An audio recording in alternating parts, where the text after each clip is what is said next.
This is Parker Hesse. This is Sam Branks. You have the pleasure of listening to Hawkeyes and Tallboys. Cheers, motherfuckers.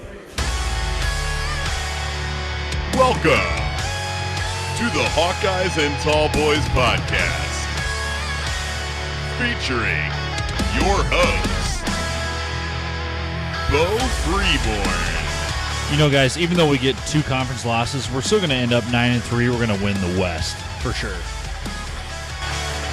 Dylan Pond. Here's the thing, fellas. I'm going with it. 12-0, baby. We're going to do it. Let's fucking go. Woo!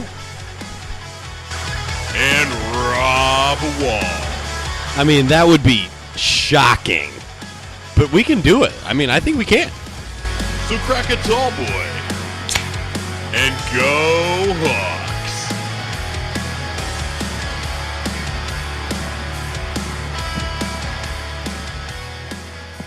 All right. Welcome into another beautiful episode of Hawkeyes and Tallboys. I'm Rob. I'm Beau. And it looks like Dill's on mute, dog. Dude, I'm Dylan. Wow. God, I've been bad about that, throwing that back off. So I think we're good now, though. Can you hear me okay? Oh, yeah. Yes, sir. Oh, yeah. Good. Go ahead and crack these suckers. Nice. Whew. Well, welcome into another episode of Hawkeyes and Tallboys.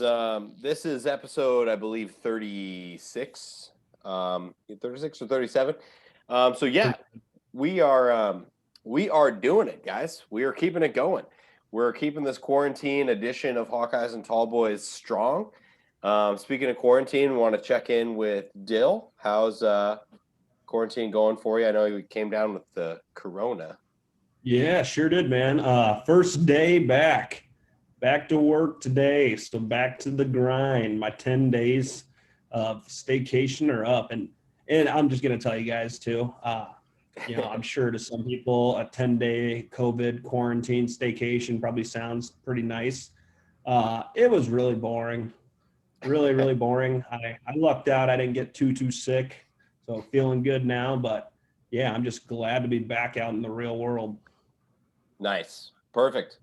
We're glad that you're it's really really didn't affect us too much, but I'm glad that you made it through okay and weren't any health issues. And to all the listeners out there who are listening, make sure to, stay healthy as well. So we're thinking of you. But thank you for tuning in. So we have a lot to get to.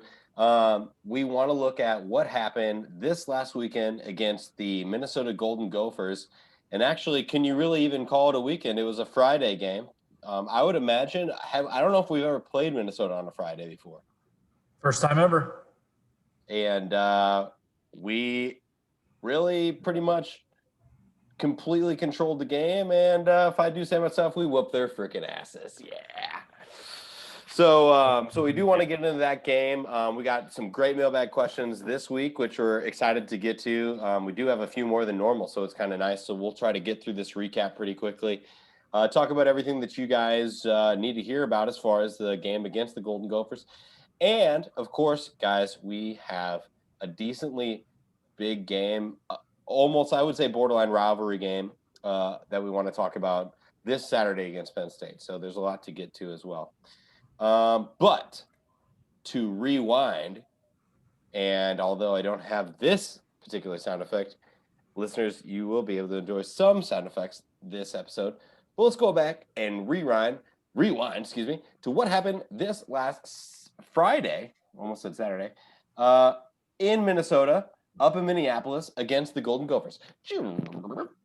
So, the Iowa Hawkeyes won this game, completely controlled the game, like I mentioned earlier. We won it 35-7, literally almost was a shutout, and there was some controversial endings that we can get to eventually.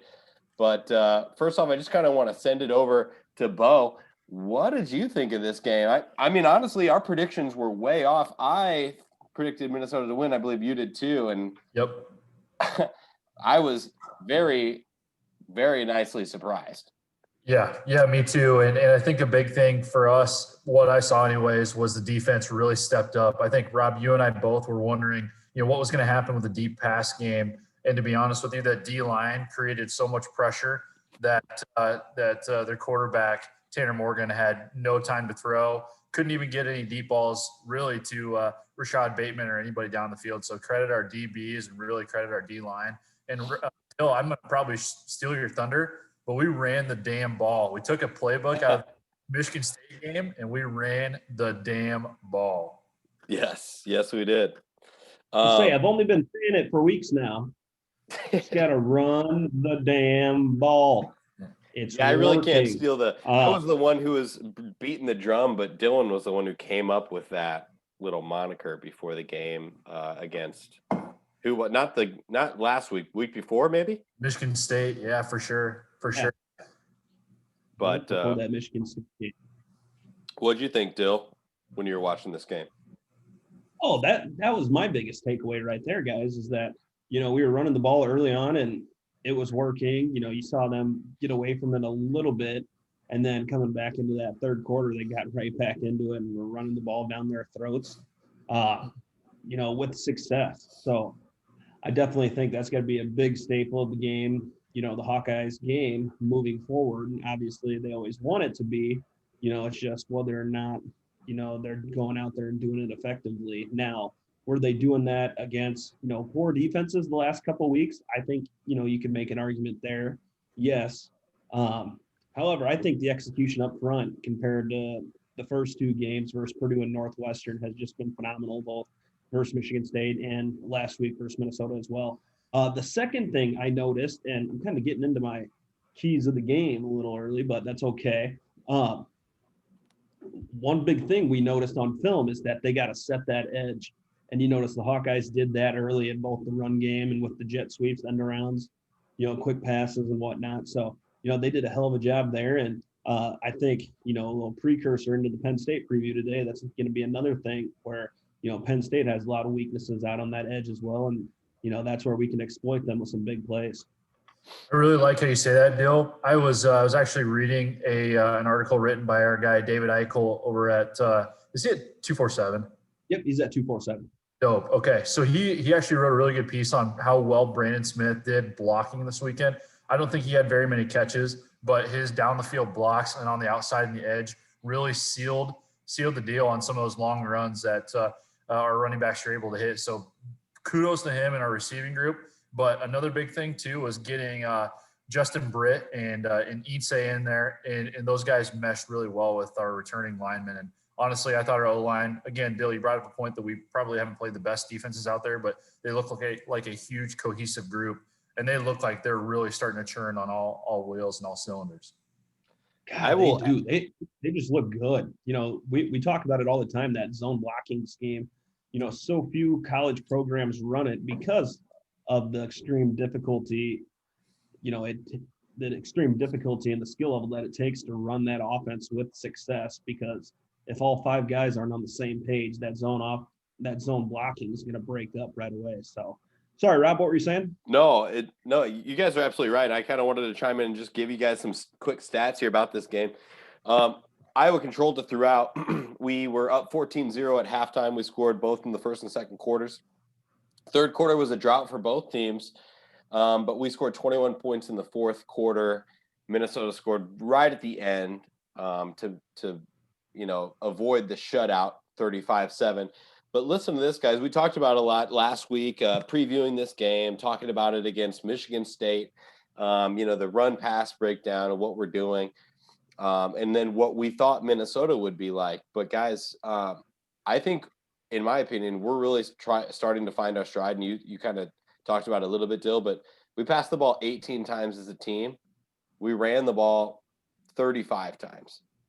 Run the damn ball. Exactly. And we destroyed, we just basically decimated this defense. And I'm not going to lie to you. This defense isn't great. They rank last in the Big Ten so far this season because they allow so many points. But to be honest, they're not, anything special, but we still did not make them. We didn't, let them take advantage of us. What I wanted to look at though, on Minnesota's side of the ball though, so they were obviously handing the ball off a lot to Mohamed Ibrahim, their running back, their main back that they have. Anyways, they actually passed the ball and ran the ball 33 times consistently. So they ran the ball just as much as they passed. Actually, a little bit more. They ran the ball 40 times, but Ibrahim was rushed the ball 33 times.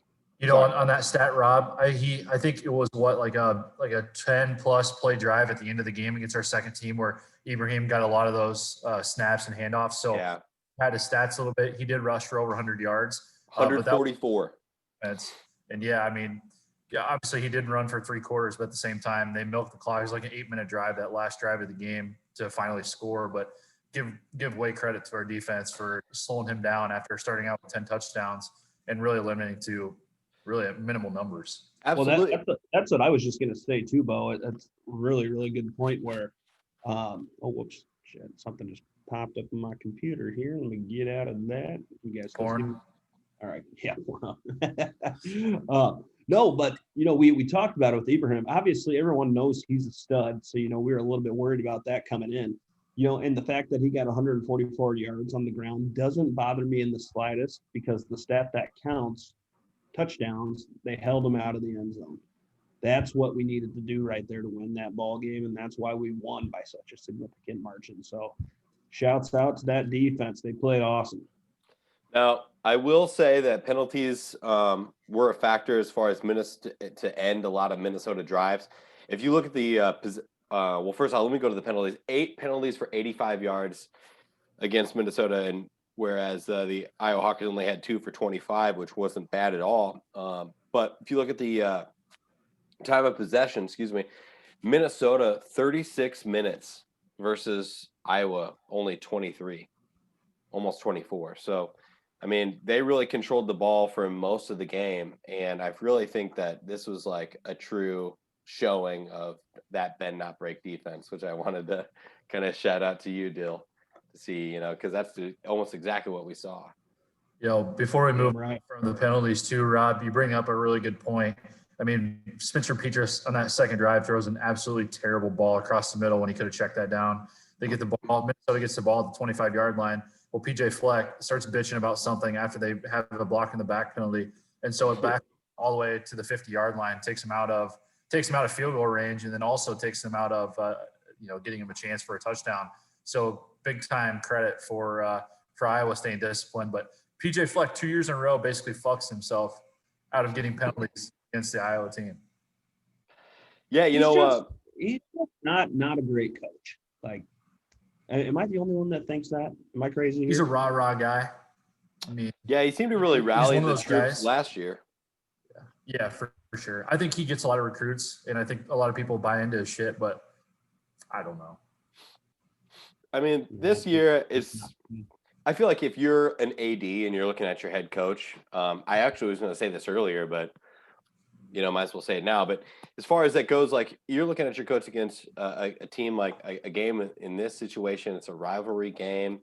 You see that he got the equivalent. It's a personal foul, what they call like a technical almost on the coach for trying to argue a call with the refs, which cost him a drive there. And then we can get into the shenanigans at the end of the game.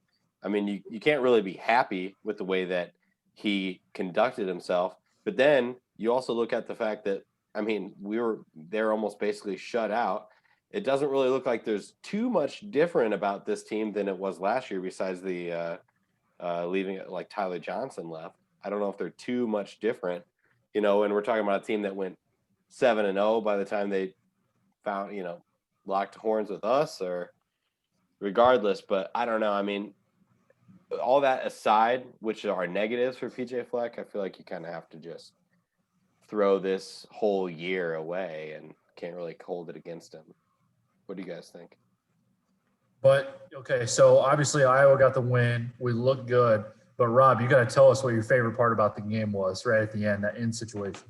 Yeah. So we've been alluding to it. It's kind of it was a boring game, especially the second half was super boring just because we're up. Minnesota has the ball for the majority of the game. So most of the time, like, I found myself just watching our defense, and either them somehow complete like a 3rd and long to keep the drive going, or like we would end and then we get to watch Torrey Taylor punt the ball a quarter mile. But or the other way around. But either way, it's kind of boring. But towards the end of the game there, I was actually starting to pay a lot more attention because Minnesota was slowly driving into scoring position, like into field goal range. And it was right at the end of the game, and it didn't really make a lot of sense because, well, I was surprised that, I guess I'm not surprised that they wanted to score to end the shutout, but it was like down to like the last like minute or so. Am I wrong, guys? No, and Iowa had their second team defense in. So Iowa has. We called off the dogs. Yes. You know what I mean? They have their starters in. Anyways, long story short, came down to a situation where they threw a pass across the middle. Tanner Morgan guy drops it, but it's kind of on his way down to the ground. He was falling, and the ball hit the ground, but they called it a catch, and so it was obviously not a catch, which was pretty obvious. And so Kirk Ferentz challenged it. And then the announcers, which I hate, are just like, oh, he shouldn't be challenging this call, even if it is, indeed like a dropped and incomplete pass. Like they're already up by 35 points. They don't need to worry about, let's just end this game. And one of the announcers, I think Mike Pereira or somebody, was like, I'm hungry. I want to go home. Like he was saying stuff like that. And I was like, dude, like get the call right then. Am I wrong? No, it's very simple. And actually, Rob, the thing that really annoyed me about those commentators talking about that too was the fact that Kirk didn't even challenge that. The officials came out and they're like, yeah, no, we're not charging Iowa with the timeout because the booth. So I missed that. No, and that's okay. I feel like a lot of people did just because everybody was listening to those two dick fours that didn't know what the hell they were talking about. Let's leave it to our resident football referee Dylan to break it down for us. And actually, Dylan, do you want to take it from there? So that's not where the hijinks ended. No. So the awesome kicker there was, anyways, Minnesota continues driving. Well, you know what? They take a timeout with, what was it? Was it 40 seconds left? 19? Jesus. Yeah, it's even worse. But so they take a timeout to make sure they get it right.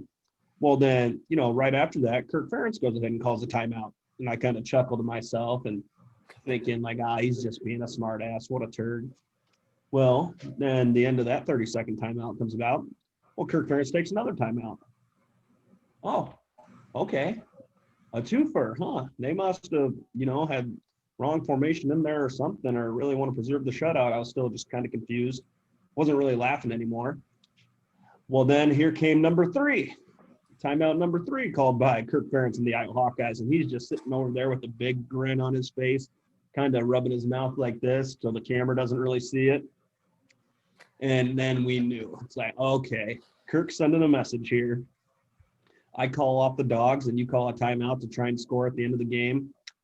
Screw you, son. Screw you. And then, Beau, I think you kind of had the quote that we had talked about prior to the episode, but this quote is like classic Kirk Ferentz.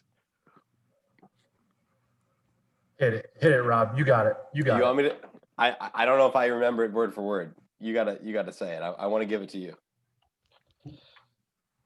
brother. I'll be honest with you. I'm kind of speechless right now. Dill, you got it? I might. So okay. I think I remember it. So basically, you got it, Dill? I thought I did. Anyways, dude, I'm so sorry. I was blanking right there. He's like, hey, we got 3 timeouts. We're gonna leave those on the field. We're gonna take with us. Can't take those 3 timeouts with us. We're leaving them on the field. We're taking Floyd home. Oh, that's right. I'm blanked. Yeah, because then he took the shot at the media too, because he's like, how many times have you guys out here given me crap for not taking these home? Snort. Kirk's parents snort. Yeah, for sure. He's such a dork. I love him. He's exactly right, though. So to finish off the game, Minnesota did actually end up scoring a touchdown. They threw a pass, I think, scored a touchdown. Their only touchdown of the game. Right at the end of the game, like a meaningless touchdown. I don't know why. They did that. And if you bet on this game, I mean, the under was the way to go there. I believe the over-under was 58.5 for this game. Hawks were favored by 3.5. Yep. Mm-hmm. So if you're a homer for the Hawks and you put money on this game, which I should have, which I didn't because I keep losing money every time I bet on the Hawks. I mean, you're in the money this last weekend. But folks, guys, I mean, I was kind of fired up a little bit at the end of the game. First off, we whooped their ass. Like, we just destroyed them. Like, they looked terrible. Their offensive line, which we had mentioned, were probably a little bit inexperienced. They're just big guys who just try to get in your way. And I thought we really exploited that. I think Zach Van Valkenburg really came up with a few clutch QB hurries. And I don't know if he had a sack. I can't actually look that up. He had a sack. Had 3 of them. And that's Three why he's sacks. 10 player of the week this week. Dude, to be honest with you, like, you're right, Rob. We demoralized them. But you know what was really good? I think it was for this fan base to see that, hey, the Hawks are 2-2, finally started figuring some things out. Again, not against a great Minnesota team, but still get some morale built around this team. And honestly, looking at the schedule for the rest of the year, we could fuck around and be 6-2. You know, we got to play Wisconsin. I get that. But, you know, there's a lot of upside to the rest of this year, and we could see a lot of good things coming from this. Absolutely, guys. Absolutely, man. There's a lot of football to be played left. Still a lot left for these guys to play for. So, yeah, I don't think the boys are done just yet. Well, I agree. And Sure. Coming out of this game, I mean, we'll probably get to – there's a few questions that I think kind of looks a little bit in retrospect at, you know, kind of sizing up what this Iowa Hawkeye team actually is and what they can bring to the table this season. But before we get to those, we do want to talk about a little – hold on here, actually. Okay, I am shocked. Okay, I just want to make sure you can hear it. I want to hear the sound effects because we're pretty excited about them. But we got some good vibes. A little long. I like it, though. And then, of course, we're going to talk about the bad vibes.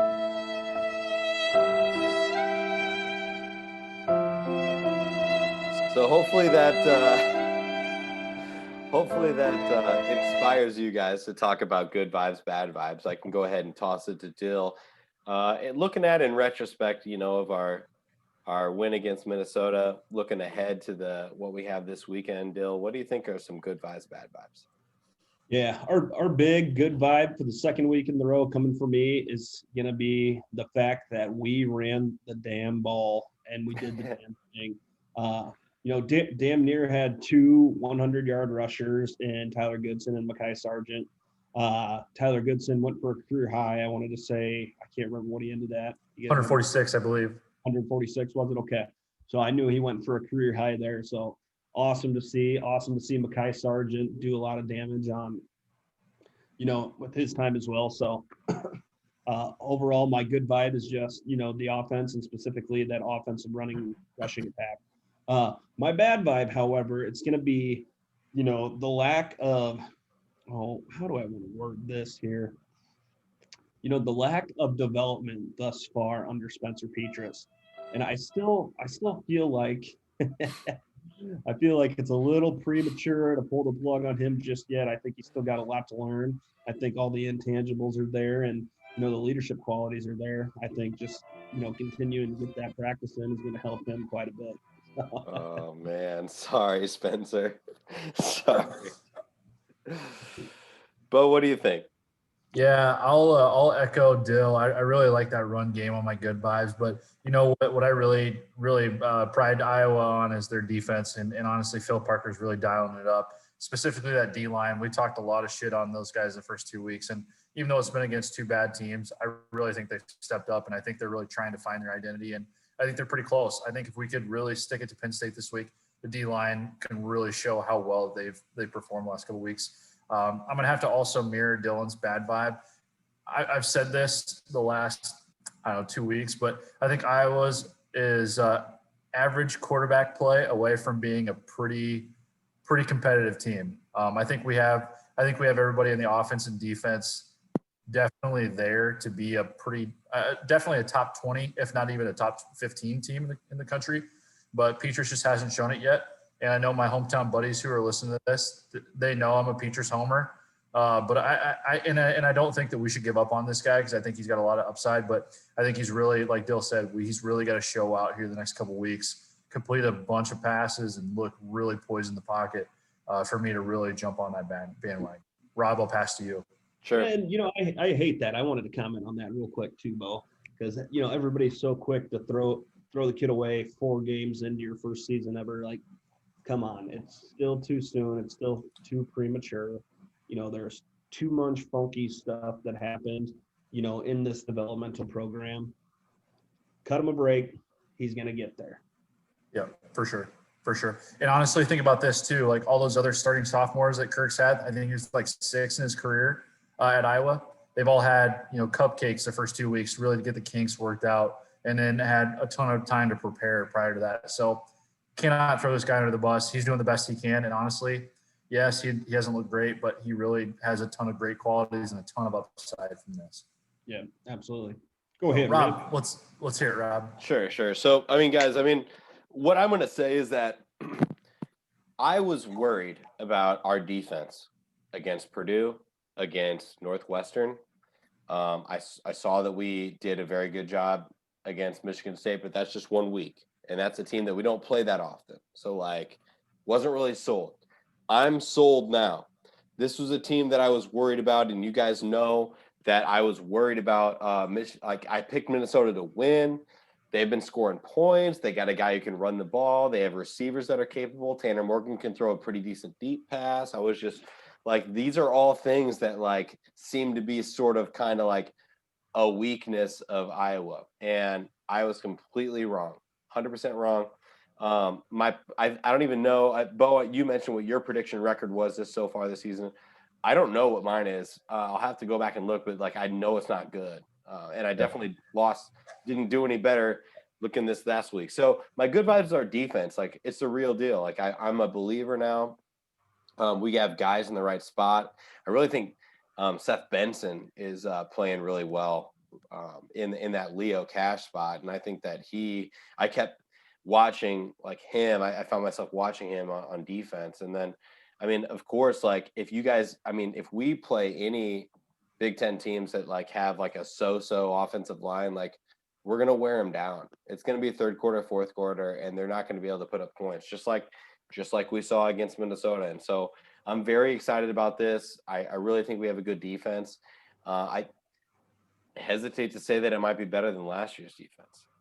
I think it's looking as good as the year before last year's defense, which was one of the best we saw. That's when we had. That's a hot ass take right there, dude. I think about Geno Stone playing safety and Christian Waltz at middle linebacker. But dude, just think if those guys didn't. Go to the NFL, our defense would be cracking right now. Dude, for real. But got to do what you got to do. Got to make those decisions when it comes. Now, guys, when it comes to the bad vibes, I'm a Bears fan, and I have to say, we're starting to remind me of the freaking dumbass Chicago Bears. And this is my point where I normally would go on a rant, but we have everything else that I feel is hard to figure out. As far as the team goes, you have to have a cohesive defense that can actually stop people, can give you opportunities, can create turnovers. All you have to do is have a confident. Damn, son, where'd you find this? Oh, Damn. Sorry, we're getting a little crazy with the sound effects there, but no, seriously. In my opinion, we just need to put it together, and all we need is our offense to be a little bit competent. You know what I mean? There's teams that have won championships. So they say defense wins championships. We've got the hard part down. We just don't have any sort of. To me, right now, Spencer Petras is a step behind what we would consider to be a game manager. I think that Nate Stanley was maybe a minimum, barely meeting qualifications game manager in the college level. I don't think that he was out there making special plays happen. Maybe at his very best, he would be able to do that every once in a while. But And that's, I don't know. That's a tale as old as time when it comes to the Iowa Hawkeyes, guys. I'm probably preaching in the choir here. Yep. What do you think? Oh, I think you're spot on. I think, if Spencer Petras can get up to game manager status, I think this team is undefeated, going into that final week of the year against Wisconsin, potentially playing for a spot in the Big Ten West or the Big Ten championship. So I think this team is that close. I really do. Just the way they play, because I always hate when people talk about, when you beat up on bad teams, people are like, oh, well, yeah, Minnesota sucks, so no wonder why they won. Or, yeah, Michigan State sucks, so yeah, no wonder why they won. No, good teams do that. Good teams step on the throat versus bad teams. That's what they do.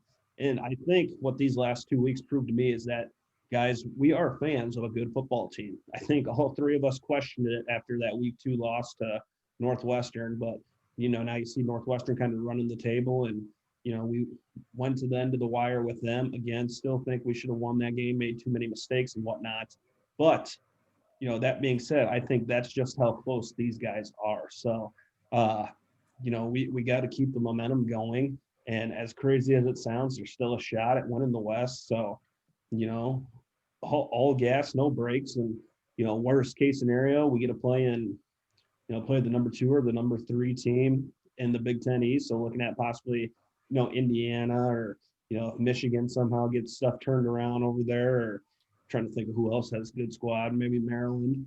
So, you could still get a good game for that week 9 matchup and, still go bowling and everything. And like I said, there's still a lot to play for, even though eligibility wise this year technically doesn't even count. For sure.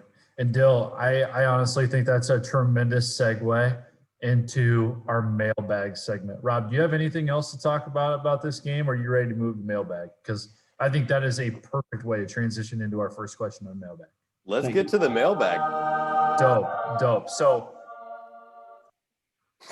So Dill, you talked about the coaching here a little bit, like a little piece there in your last comment. 2 weeks ago, we were questioning the coaching, especially Brian Ferentz's his calls on the offensive side, but also a ton of fans were on social media talking about Kirk Ferentz, like, oh shit, dude, should this dude retire? Is this his last year? Like, what do we do with KF? But our good buddy Noah from Monroe, Iowa, sent in a really good question this week. He said, do we think this is Kirk Ferentz's best coaching job in his career? He's got a new quarterback, had to deal with the pandemic, also had to deal with racial allegations, lost Chris Doyle, who had been there for 18 years, and then losing 2 big studs to the first and second round of the NFL draft this year. Also, less time to prepare for games. Rob, I'm gonna hit this one to you. I guess, what are your overall thoughts on this? What do you think about Kirk Ferentz? Do you think this is his best coaching job of his career? So I think that maybe Kirk Ferentz is.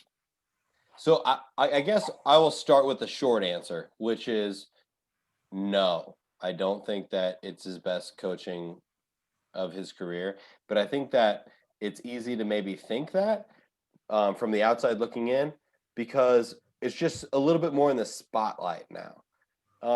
Everyone's used to Iowa like having 2 non-conference games, usually a cupcake or just, I don't know, just a random like, North Texas or something, and then Iowa State, and then let's get into the conference schedule.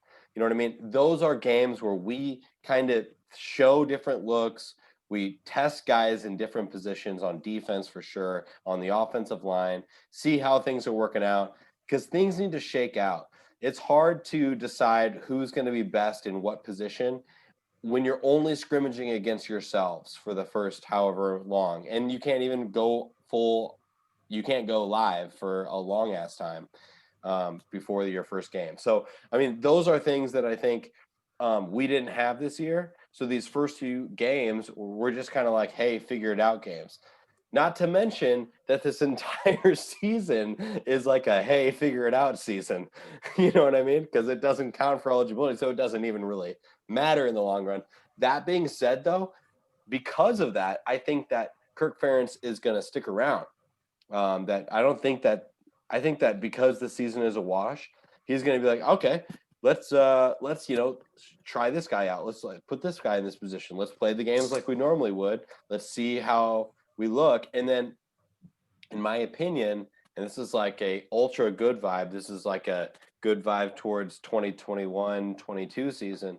But like, I just think that this is going to make us better. We're a team, it seems like, and this may be too early to tell, and I'm an forever optimist, but it seems like we're figuring out the kinks that we need to figure out earlier than other teams. There are teams that are doing really well, which are really random this year, which is crazy, like Indiana and Maryland. Never would have thought that. Nobody would have guessed that. If you would have bet on these guys to be in the running for the tops of the top in the Big Ten East, like you would have been in the money for sure this year. I mean, or out of your mind. Anyways, like, so I don't know. I'm giving you guys a lot to unpack there, but look at like Penn State, who's been a perennial like force that to be reckoned with, who plays close games against Michigan and Ohio State sometimes. We have a tough time beating, even though I think we should. They've proven to themselves to be like a decent team. They're 0-4 this year. So what I'm saying is like we are finding our way through. We're starting to look really good, in my opinion, with some kinks that needs to be worked out on the offense, which is fine. I just think we're setting ourselves up for a great year next year. I'm sorry. I feel like I rambled, but no, dude, all good. And on that too, honestly, sometimes the best thing to do is lose, and you learn a ton from losing. And honestly, that's a great lesson in life. So I really like that point you made. Dill, what do you think about this? Do you think this is Kirk's best coaching season? I don't know that it's his number one best, coaching season of his long career, because this is his 22nd season, right? The dean of college coaches. So I think that might be a little premature to say it's his best ever yet, but to say it's not up there, I think would just be ludicrous where, for all the reasons he listed, we lost, a first and a second rounder, and AJ Epinesa and Tristan Wirfs, both underclassmen. So, the attrition was there, lost plenty of seniors as well. And, Michael Ojemania, Christian Welch, and for that defense to come back and be as solid as they have been, I think it's just hats off to Phil Parker and Kirk Ferentz there as well. I think the coaching job can't be understated there. And he talked about it as well. The racial allegations starting off this season 0-2. There was more than a few people saying, hey, I love Kirk. I hope he can, but I don't know how the hell he's going to turn this around. There's no way. You heard it all. This team's undisciplined. They're a bunch of prima donnas. We heard everything. And, the fact that Kirk can get his guys to tune all that bullshit out and come out and essentially score. It was 42 points versus Michigan State, and then 35 versus Minnesota, right? Or was it 77? Whatever it was, I forget. Okay, so nonetheless, you come out and score, 70 plus points in the next 2 weeks, and play out of your mind on defense. So, the way these guys responded, obviously they didn't start the season how they wanted to, but the way they responded shows, what a group of leaders these guys are, and just kind of like what Rob alluded to, I think it bodes extremely well for 2021 and beyond. yeah, I really like that answer too. I think there's a lot of upside, and I think there's a lot of potential too. So that's a great segue into Noah's second question. So Noah from Monroe also says, where do we think Iowa stands right now in the Big Ten? Dill, you want to go ahead and take that one first? Yeah, I think, Iowa, and tell me if you've heard this before, but this year we're middle of the pack Big Ten. I don't think we're, on the up and up. I think as far as the West goes, I think you put us in that top 3, top 4. And then obviously over there in the East, you got Ohio State playing out of their mind. You got Indiana playing out of your mind. You got Maryland doing pretty well. So I'd put us somewhere in the middle of the pack. I say, the 4, 5, 6 range, somewhere in there. And I think you can make a case for any one of those positions. And specifically, I think the clear number 1 in the Big Ten right now is Ohio State. And then after that, that's when things get a little bit trickier. So, I think right now in the standings, they have Indiana up there.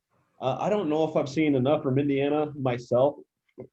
Although, at the time when they beat Penn State at home, that looked like a major win, and it was. But, obviously with Penn State skidding, I think you could put them down a little bit. So somewhere in there, looking at Northwestern, another one's got to be up there in the top, currently undefeated. Same thing with Wisconsin, who's still technically eligible to make the Big Ten championship, assuming they don't get any more games canceled. So if I had to put it in an order right now, I'd go, Ohio State number 1, Wisconsin 2, Indiana 3, Northwestern 4, Iowa 5, and so Maybe 6, 7, 8, 9, 10. 12, Michigan 13. after. No, Michigan's dog shit. Absolutely. Maryland. I'd say Maryland 6, probably. But I honestly, Dill, I don't think we've seen enough out of Wisconsin for them to be top 2 right now. I think that COVID really hurt them, and this is a hot.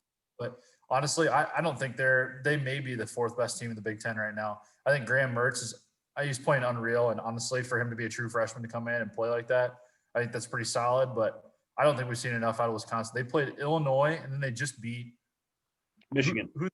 They beat somebody really bad, but They beat Michigan 49-11. Yep. Yeah, I mean, just another bad Big Ten team. So I'm not buying into Wisconsin's hype until they beat somebody, just say like Northwestern or Purdue. Fair. So, yeah, Rob, what do you think Iowa's at right now in the Big Ten? Yeah, so I mean, I think that Ohio State's number 1. I think for me, it's going to be Indiana until somebody beats them. They play Ohio State this weekend, FYI. So that'll determine so 1 and 2. I mean, it's hard because it's hard to think about this year as far as like ranking the teams, because really what you have to go on is who they've played and the results of those games this year. You can't think about the players on the team and how well they did the year before, and like, it's hard. It's easy to think about teams in that respect, but like that doesn't account for the Indianas and the Marylands and the teams that are like putting up a lot of points and are beating teams. And I'm basically alluding to Indiana here, but like, I mean, it's hard to rank them. You can't. I mean, it's hard. It would be tough to rank them above us. You know what I mean? But like, they've beat a lot of decent teams. We lost to Northwestern, which is crappy. So we have to rank ourselves after Northwestern. I think that we would be above Wisconsin, though. So I would say that we're probably 4 in the Big Ten. I really do think like this game was a big prove it game for me, this last game against Minnesota. So I think that, I mean, Wisconsin, I mean, at full strength might be ranked higher than us. But like Wisconsin right now, I don't think is going to be able to pose much of a threat to us. And you know what's odd to me? Here's what's odd to me. And this is weird to even say. But like, how, as an organization, does Wisconsin not like, how does COVID affect them so terribly? When all other teams, and we talked about this a little bit last week, but like if I'm a coach or if I'm a team captain, even I think Dill, you mentioned this, it comes down to being a captain, but like, I'm not like going to big ass gatherings. I'm wearing a mask. If I see other people or hear about other people on the team that could like, that are hanging out with people or, whatever, like, you know what I mean? Like I'm that guy that's going to be like, hey, like you can't do that because we can't forfeit a game as a team this year. It's a big ass deal. You know what I mean? How do they miss that? What's crazy too is that Illinois had the same exact thing, and they played that same exact week. Like to be honest, looking back at it, the ruling, I think that Wisconsin met the requirements to actually play. I think that was Barry Alvarez's decision for them not to play. Honestly, I think they should have at least forfeited one, if not both of those games. But I think that's for another topic, and I think that's for another tangent though too. But that's a great point. That's a great point, Rob. And then you look at that, you forfeit those games. Where are they sitting at in the power rankings? And then at the end of the year, you're like, well, Wisconsin lost 2 games they didn't play. Well, it's because they pushed out and they didn't fucking play didn't play football. So completely on Barry Alvarez for that. But again, time for another topic.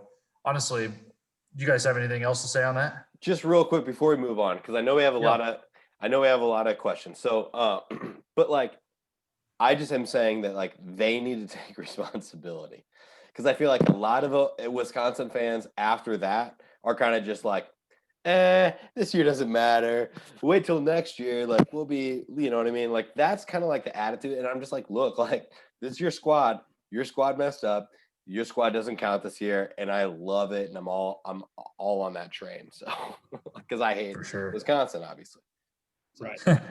For sure. This year, hey, if Iowa wins the Big Ten West, though, this year definitely counts. So, yeah, I mean, we have to play Northwestern again, right? Hey, that's all right. We'll take it. So, this next question is from Rachel out of New Sharon. This is actually a really good mix-up question from being all in on Iowa football, but what do you guys think of their home and away jerseys, Iowa's? Do you guys like it? Do you think you'd mix it up? Rob, I'll pass to you first. What do you think about jerseys? So yeah, I mean, I like this question because it's out of the ordinary. It's I do like their jerseys. You know what? They would remind you of the Steelers. The way that they have their jerseys set up, same pants. It looks like. As far as their numbers are a different font. I like that we have the black helmets. I like we had the black face masks. I like the black jerseys the best. If we really want to talk jerseys, the jerseys that we wore when we beat Ohio State, those jerseys are dope as fuck. But I mean, in general, I think they're sort of old school. They remind me of the '80s a little bit, early '90s, the way that jerseys are. But I don't think I don't have a problem with them. I think they're classics. I feel like they're sort of in that category now where it's like, you know how the Bears have had the same jerseys forever and ever and ever. And whereas like other teams like the Jets are like constantly changing their jerseys, or the Jags and stuff like that. So it's like, I feel like it's better to have like a persona of like, this is what the uniform is. That's all it's ever going to be. Not saying that I wouldn't be open for like alternate random ass jerseys for different games and situations. I do love that, but I don't think we need to go full Oregon Ducks on everybody's asses. What do you think, Bill? No, by the way. Oh, nice. Cheers to you there, bud. Cheers. But no, I'm with you there, Rob. As far as our home jerseys go, I love it. I love the classical look. You know, Rob, you bring up the fact that you're a Bears fan when it comes to the NFL. I think you guys all know I'm a big formerly Oakland, current Las Vegas Raider fan.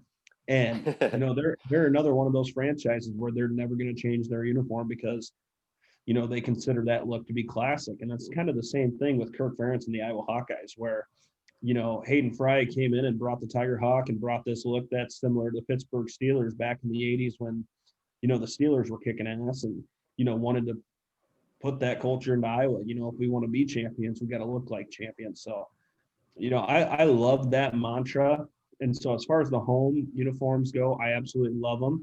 The one thing, and my father, Mike Pond, he's an every week listener of Hawkeyes and Tallboys, but he says it every single away game that I've ever watched with him for as long as I can remember. So probably like since I've been 5 or 6 years old, where he feels with those away uniforms that the Hawkeyes need to wear black pants.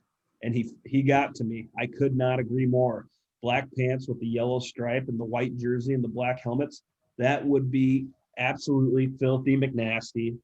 I need it injected into my veins. When we wore the black pants last year versus Minnesota, you know, with our normal uniform, you know, everybody talked about how badass that looked. And I agreed. I really liked it too.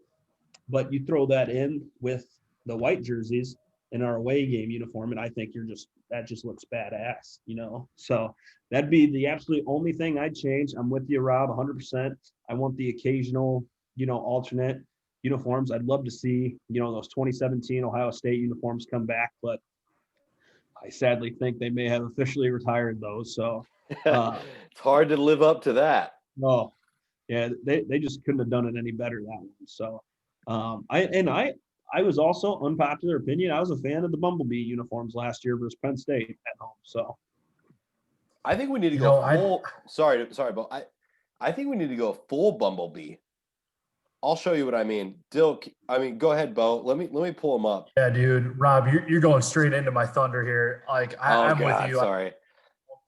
I think we got to do something modern, though. I don't, to be honest, Dill, unpopular opinion, but I hated those jerseys last year. I think we got to go all gold. So No, me that's personally, that's the popular opinion. I love well, a badass. so here's my thing. I like the modern shit. Like I really like what Oregon does. Okay, first off, I'll say that I really like the home blacks and I like the away whites. But with the away whites, I would love to see a white helmet, and I would also like to see an alternate all gold at home rather than all black. I think it would be so sick. Plus, with like a retro Iowa on the side of the lid, like I'm all about helmet style. Kind of like I the think- basketball style, the basketball Iowa. Yeah, exactly. I think something came out on Twitter this week, and I love that like cursive Iowa on the side of the helmet. How about look at these? So obviously No. we're similar to the way the Steelers are. Absolutely. Look at these bumblebees. If you're watching us on YouTube, sorry. If you're listening to us on Anchor, sorry about the you won't be able to see this, but I mean, these are some straight up bumblebees, and I sort of like these. Oh, I couldn't hate them more. They call it the Steelers Jailbird Bumblebee uniforms. You guys aren't a fan of these? No, and No, dude. listeners, if you're listening at home, please Google this and tweet at us and tell Rob that he is wrong for liking these. I'm saying, like, you can't miss us in these. Oh my God! No, Okay, it literally looks like something guys- Amir Smith Marset walked out that Sunday morning, walked out of jail in. Like, good God, horrible. Jesus Christ, Dill. If we wore these and we beat Ohio State, what would be your thoughts? We wearing Still no. Still no? Okay. All right. No, not a chance. I personally, I would take that those jerseys we wore. I think back when Chad Greenway was a senior, they were like all black with the numbers right in the middle and a gray helmet. I think I would take that over the bumblebees. Ooh, okay, gotcha. I got Curb here, guys, and remember, Curb's a Steelers fan, and he even said Ooh. no to the Bumblebees. Not a big fan of the bumblebees? No, he's not. He's running downstairs now. He's shy. But So great question, Rachel. Our last question, which will really actually get us into the Penn State preview, but Rob, we'll start with you. Can we expect Iowa to dominate the run game and continue what was started against Minnesota? And our buddy Jake from Mount Vernon got us this question. So Rob, I'll start with you. What do you think? Can we continue to establish the run game? Absolutely. Yep. Yeah, I think so. I think Tyler Goodson is a special talent. I think that we got something in the way that we're organizing our offensive line. I think that there's guys that are able to move bodies, and not to say that the last ranked Minnesota freaking Golden Gophers, not to say that their defense was anything special, but we were able to move them around. I mean, we were able to run the ball when we wanted to. I was watching the game actually with my my girlfriend's father, and I was just like, I mean, look at us. He's like, we should run the ball every time. I'm like, we are pretty much. And so I would like for that to continue. I know that Penn State has got some decent guys in defense, but I mean, if we run the ball on first and second down early in the game, I think that, I mean, I don't see that we would be able to go wrong. So I would say that, yes, we would be able to continue to establish a run. So, Dill, what We do need you to think? try. We need to try Third game? regardless.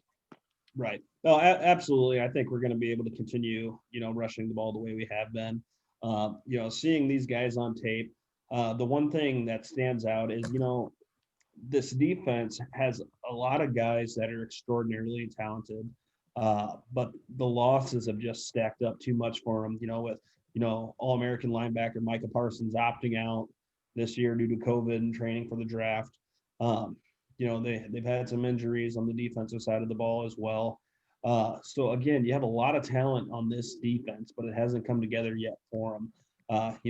Still too many missed plays, coming out of that linebacking core and whatnot. And, as I pointed out earlier, so far in the first 4 games of the season, they've been exposed on the edge. And, especially looking at Nebraska last week, really exposed them on the edge as well. So I think running the ball, big thing for getting those run games going is going to be, the stretch plays and whatnot, and I know there's a few Iowa fans listening to me rolling their eyes a little bit, but that's how you're going to get these things going. A few end arounds, short passes, that's how Iowa's going to win this game, taking control of the running game. And I know I've been harping about winning the time of possession. And I'm sure some of you guys went back and looked at the game summary through ESPN and whatnot, but Iowa actually lost the time of possession last week. But it's simply because they were scoring at will. So if we're scoring at will, I'm totally okay with losing the time of possession. I don't give 2 shits about that. But nonetheless, I think Iowa's going to be able to get the run game going. And I think they're going to do it in a similar style that they did versus Minnesota, where it's not going to be necessarily just, between the guards, but, between the tackles, whatnot, and, getting the ball outside and, essentially having guys like Tyler Goodson and Mekhi Sargent get it to the next level.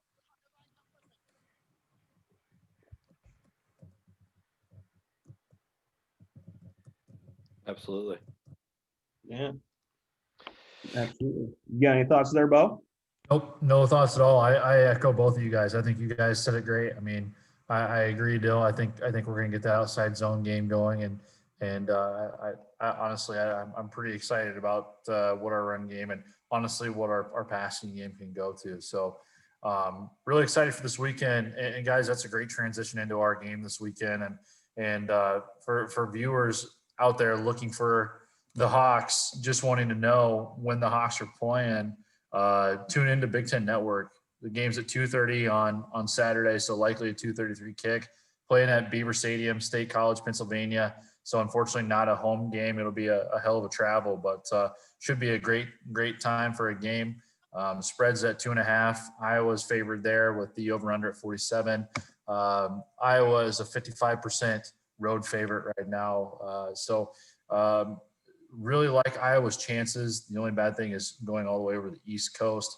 But guys, this isn't going to be a Penn State team that we got to take lightly. I mean, unfortunately, they've gone through the injury bug. I think last week we talked about Journey Brown, unfortunately having to retire from football completely after figuring out he had a heart condition that's going to sideline him. But that running back group is depleted. Sorry. The defensive unit is solid, but they've let up a ton of yards. And guys, we don't even know who the hell's going to start this week at quarterback. They had Sean Clifford last week, who tore up Iowa a year ago. But they had Will Levis come in and lead them back against Nebraska, almost winning that game. So it sounds like it's going to be a game time decision. I think we should probably see Sean Clifford playing this week against Iowa, but you never know. You never know with this team. But just so you guys know, you listeners at home, Penn State's 0-4. Nobody could have predicted this at all. Honestly, I think this is probably, with their talent, probably a 2-2, if not 3-1 team if they wouldn't have lost game 1 against Indiana. Personal opinion, so you guys take your own thoughts on that. But should be a beautiful day for a game. Finally, no rain in the forecast when we go play at Penn State. Seems like the last couple of years has been more of a rain or a mud bowl game, but guys, should be a fun one. Rob, I guess I'll pass to you. What do you guys think? What do you think's the best part about this? How are you feeling about the game right now? Sure. So let's take a look at these Penn State Nittany Lions, guys. They are 0-4 right now. Love to see Penn State 0-4, but sadly, I don't think that they're going to end the year winless. Let's look at what they played so far. They lost to Indiana 36-35 first week. They lost to number 3 ranked Ohio State 38-25 second week. That's not a terrible showing against Ohio State. They lost to Maryland 35-19, which is a questionable loss in my opinion. Then they lost to Nebraska at Nebraska, which was 30-23, which was sort of a close game as well. Now Nebraska isn't playing with the full deck of cards either, but the next 4 games for Penn State are obviously against us, at Michigan, at Rutgers, at Michigan State. I definitely think that Penn State could be 4-4 this year. So it's kind of tough to say. So those are just some quick stats about what their stats are. I mean, they're putting up points. I'd like you have to respect their defense because that's been something that has been perennially pretty decent with them. But these are one of those teams that I think I mentioned before where it's like it's hard to really pin them down on like who they are especially this season.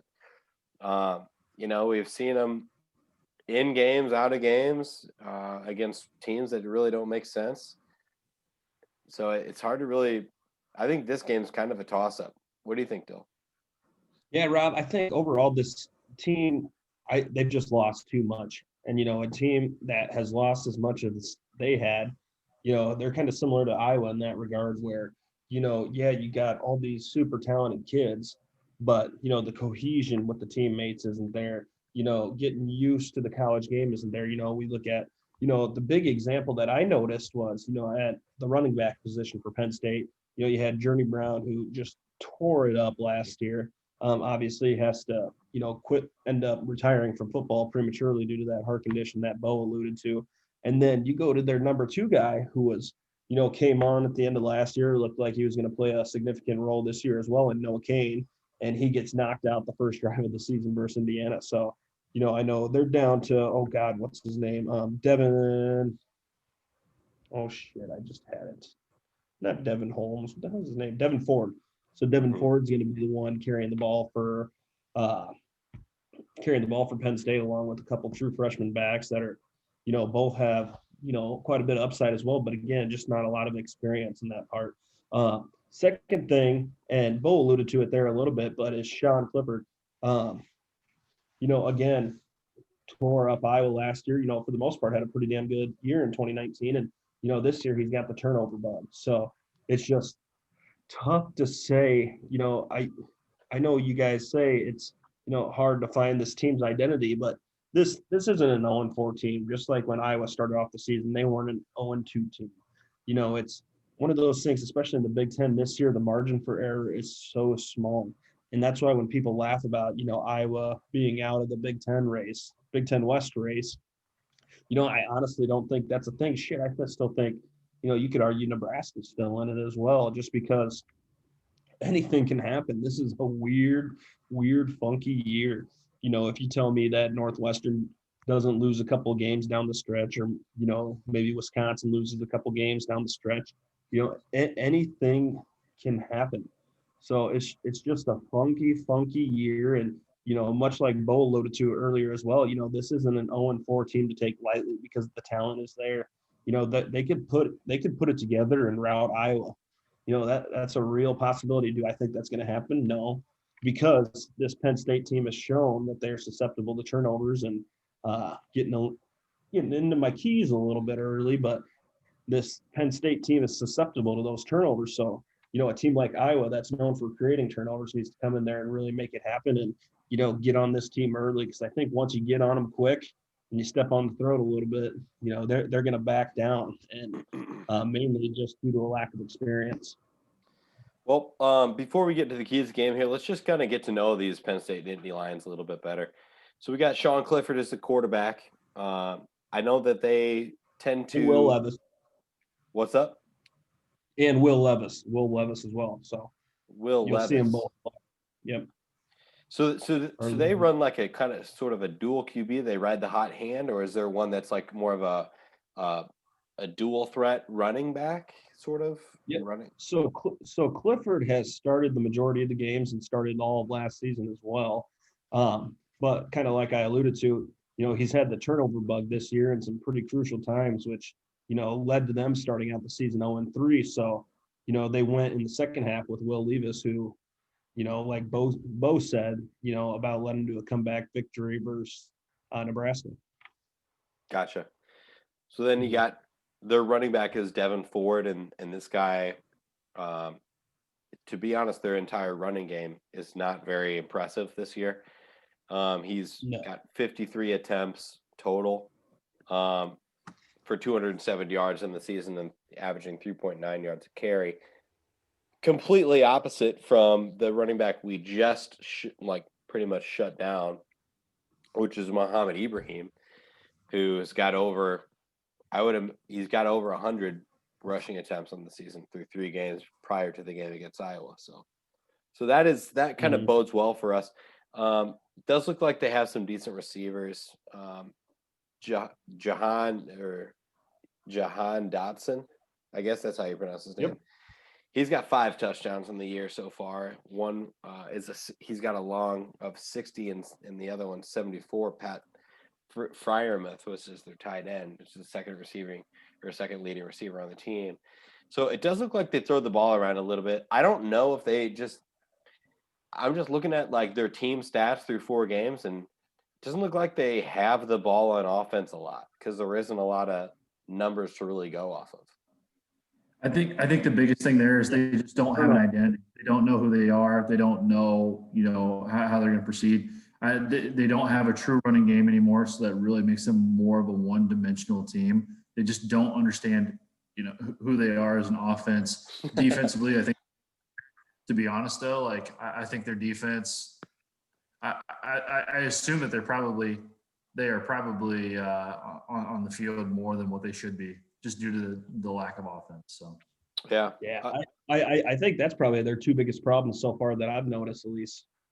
Seeing highlights, seeing them on tape is, 1, their offense commits a lot of turnovers, and then 2, their defense gives up a lot of big plays. So those 2 together, that's just a recipe for disasters. And obviously they've had a few close games this year where they couldn't pull the trigger and get it done. So, you're not going to win ball games giving up those big chunk plays on defense and turning the ball over. Absolutely. And I think that is a perfect recipe for us to send it over to Dill for our keys to victory. Right. All righty, folks, our keys to victory this week. If you notice, Kirk Ferentz and Brian Ferentz really took into my keys to winning the ball game last week when we talked about time of possession, where they didn't take that into account. But they took into running the damn ball and attacking on the edge. You go back, and if you don't believe me, go back and watch those highlights. Damn near every big play we had was, it might have been running the ball between a tackle, but you saw Goodson and Mekhi Sargent breaking it outside. So absolutely awesome. And then we talked about, the defense needing to create some turnovers versus Minnesota as well. And obviously we got those 2 picks, big part of the reason we won by the margin we did. So not to sound like broken record here, but some of those are going to cross over again to this week. So the first big one I noticed is last week, saw this in an article with Tom Kaker on Rivals.com, Behind Enemy Lines, and the Penn State beat writer talks about how many big plays that this Penn State team has given up the last 3 games. And I think it was something like 7 or 8, and all those being for touchdowns. So it's like, okay, so Iowa, has a pretty explosive offense as it is. However, we need to take it to that next level. We need to capitalize on these big plays. And that's not necessarily just running the football either. I'm looking at, I almost said Nate Stanley. I'm looking at Spencer Petras. I'm looking at Amir Smith-Marset, Brandon Smith, Sam Laporta. I'm looking for these guys to, step up. Tyrone Tracy, another one, step up and help out their quarterback and, come down with some big catches. That way we can get up on Penn State fast. Again, another big one. The defense has got to commit turnovers. This Penn State offense has shown all season long that, they're going to take those risks on offense, and obviously it hasn't paid off for them thus far. So turnovers are going to be absolutely vital to winning this game. So the defense come out, we have to be on their toes. I'm looking for a guy like Zan Van Valkenburg this week to get, a strip sack. And we've seen it a few times already with this Penn State team where, they get those strip sacks and then they take it, what do they call it? A strip six? Rumbling, stumbling, bumbling all the way to the end zone. So that's my hot take for the week. I'm going Zan Van Valkenburg with a strip sack, fumble recovery, run for a touchdown. There's my hot take for you guys. And then last but not least, key to winning this game. It doesn't have to be as much as we've done it the last 2 weeks, But guess what we got to do? Does anybody know? Run the damn ball. We have to run the damn ball. We got to run the damn ball, and we got to run it with success. I think if Tyler Goodson and company can get above, I'd say 110, 120 yards, I was going to come away from Happy Valley with the W. Guys, what do you think about my keys to victory? Dude, I love it. And you know what? Honestly, I'm really high on Mekhi Sargent. I think after week 1, I think he's gotten better and better. Honestly, I think we've gotten him a lot more touches close to the end zone. I think he's established himself more as like our big bruiser back. But I think we got to get this guy more touches, to be honest with you. I think that he is truly proving that he could be a potential NFL running back. And I really like what he's got going the last couple of weeks. So love your keys to the game. I really like Mekhi Sargent this week against Penn State. Rob?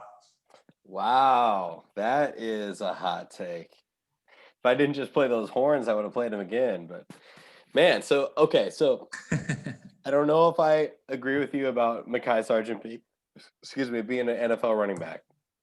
I do think that, and no offense to Mekhi Sargent, I know he's a longtime listener, but most likely he's probably just going to end up playing in the American Football Association, and then probably filing like a lawsuit XFL. He'll probably play in the XFL, and then I'll probably file a lawsuit against the Iowa Hawkeyes. Oh my God. That is awesome. Go on. I'm just kidding. That's a pretty hot take. But no, here's what I'm saying. I love Mekhi Sargent. Love, like, he's from a JUCO. He's a JUCO guy. He was on, Last Chance U, which is awesome. I do like the way he runs. He's a hard runner. I'd love to see him in the NFL. So wish him nothing but the best. Don't mean to discount that. I just, I'm speaking from the heart. I don't know if he'll be able to cut it. Like to see him to do it. Don't know if he will actually do it. Let's look at so Dill, your keys to the game. Do you really think that Iowa has an explosive offense to be able to take advantage of big plays? Because I am skeptical. Like, I feel like we have everything we need to win the game except for that. Aside from the fact, if Brian Ferentz wants to get cute and line up some wildcat in the red zone, which he loves to do, or, have, I don't know, what was it, like Sam Laporta, like run, or we ran a flea flicker.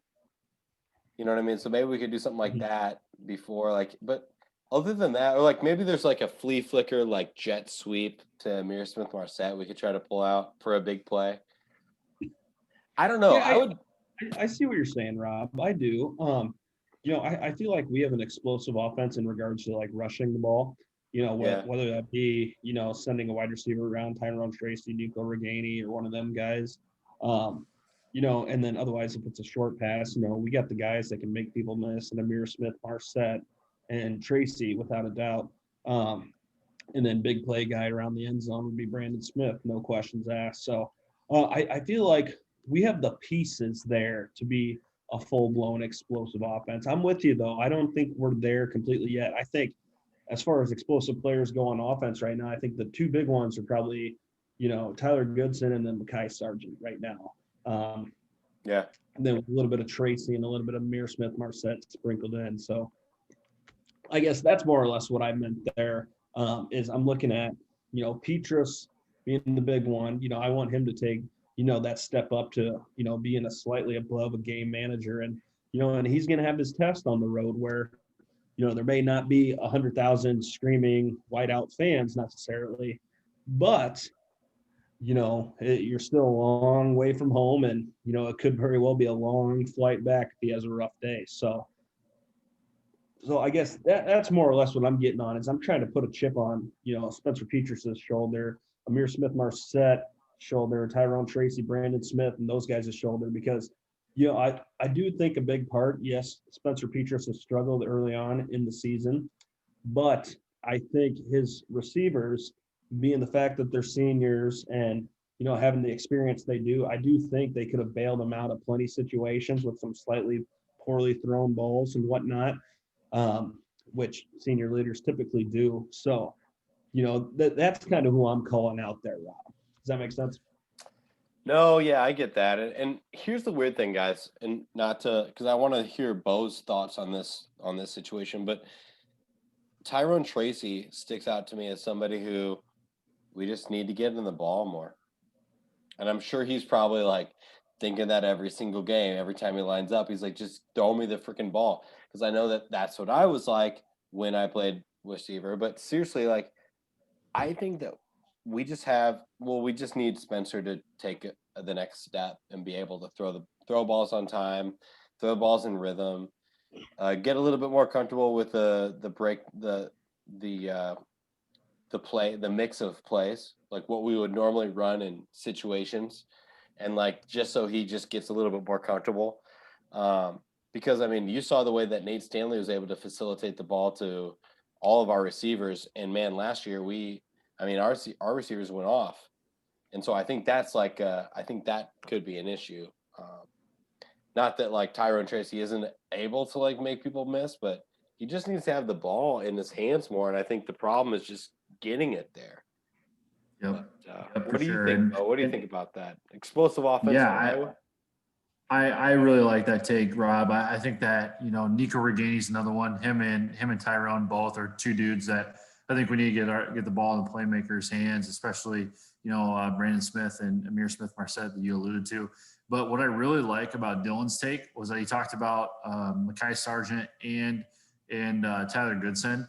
We've been really incorporating that Wildcat the last couple of weeks, and I really like that, and I really see that as a big-time explosive play. And honestly, I think we scored a touchdown on it last week.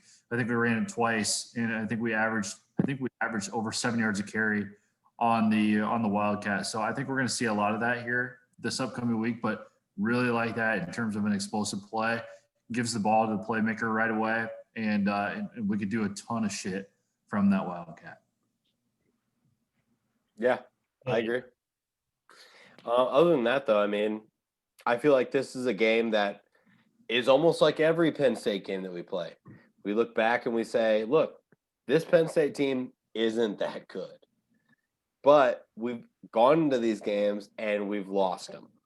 We've gone into these games and it comes down to a last play where Trace McSorley throws the ball to a receiver right down the middle on a crossing route and we lose. You know what I mean? Like in front of 100,000, 150,000 screaming fans in Pennsylvania. Like I don't. Which brings up a very, very good point there, because I was looking into it a little bit today. When would you guys guess was the last time that Iowa had beat Penn State?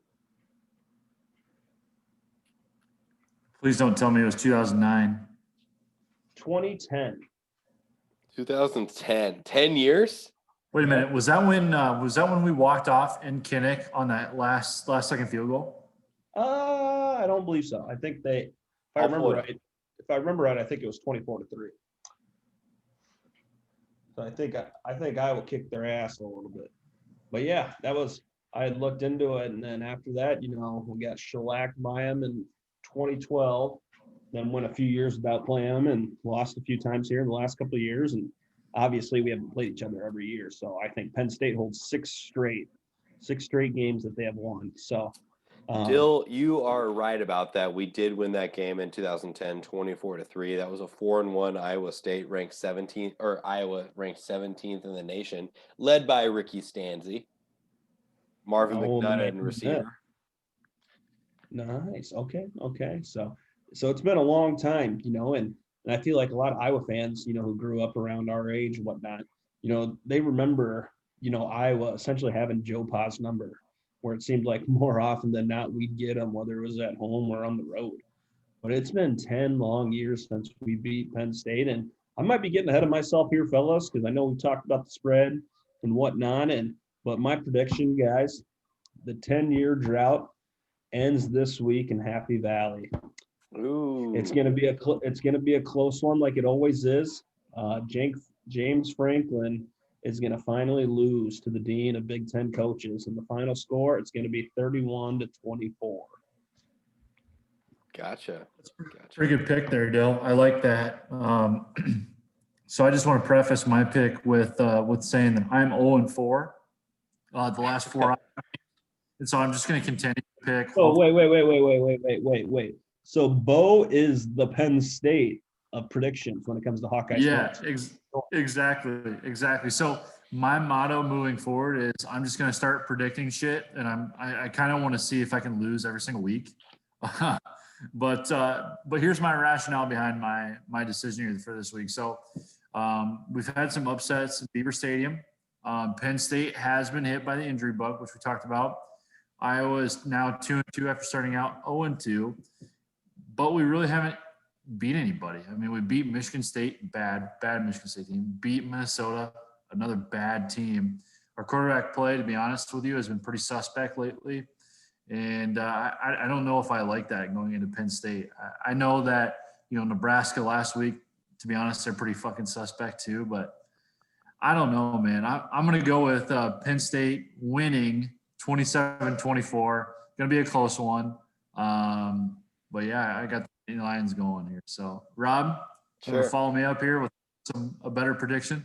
Sure. I mean, so you said you're picking the Nittany Lions? I am. Okay. So knowing that I'm going to zig where you zagged, so I'll be taking the Hawkeyes. For you degenerates out there, and Beau, I don't know if you mentioned this, but if you did, I'm sorry to repeat it, but just so everybody knows if you're tuning in, so the over-under is 47 for this game, 47 points. The Hawkeyes are a -2.5 right now as far as the spread goes. So they predict it to be a close game. They predict the Hawks to come out, my guess, winning by a field goal. And so they predict basically the game to be 27 to 24, or I guess however that would work out, or 24 to 25. Yeah, something like that. Yeah. That's what Vegas is saying. And oddly enough, Vegas is, right a lot of the time. As far as the matchup predictor goes on ESPN, looks like according to our power indexes, the Iowa Hawkeyes should win, but only 55.6% is the win versus 44.4% for the Nittany Lions. So it is a lot closer. It looks to be everyone is thinking that this game is going to get close. But you guys, I think that the Hawkeyes are going to win 24-7. Oh, I like it. Yep. Big. Okay. Yeah, I'm taking this momentum from Minnesota. And now, granted, Minnesota isn't that good. We know that. But I think that it's less about Minnesota not being that good and more about the Iowa Hawkeyes being sneaky good. I think we're a sneaky good team. I think we're a team that, we lost a few early on. I feel like it's starting to shake out a little bit for us. We've ran the ball more times than we've passed the ball the past 2 weeks, and we've won those games pretty handedly. I think that we're starting to find out who we actually are. I don't think Penn State knows who they are. They've lost some suspect games. They've lost some close games. They lost a game to a really good team. So, I mean, they've had some tough losses, but I think this game is where I think this is going to actually be a game that really shows where we actually stack up. And I just like to think that our defense is going to be a lot better than what the Penn State Nittany Lions is going to be able to put together on offense. And I think that we're just going to run the ball.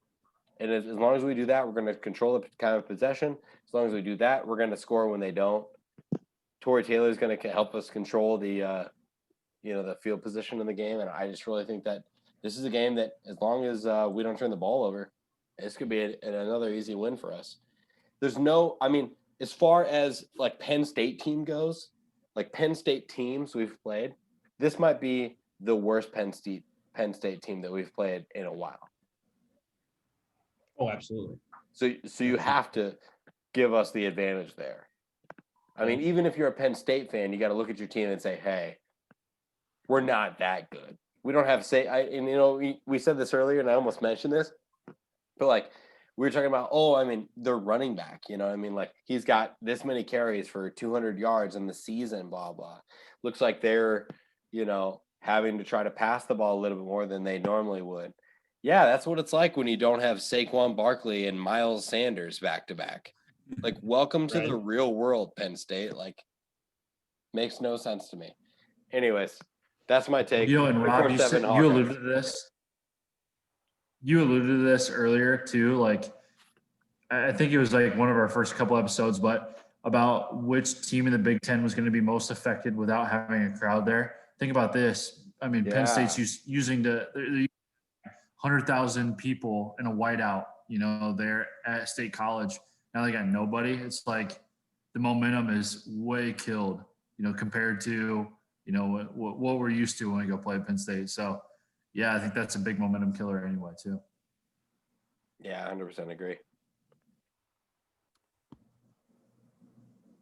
Well, guys, that is our predictions for this week. Any final thoughts, any closing thoughts that we need to wrap up prior to closing it out? No? Just want to say thank you to all the listeners. Appreciate you guys. You know, like, subscribe, follow. Love you guys. Thanks. Sounds good. We'll end it like we normally do with a little Iowa victory polka, courtesy of, I don't know, the band. We go Hawks. Go Hawks.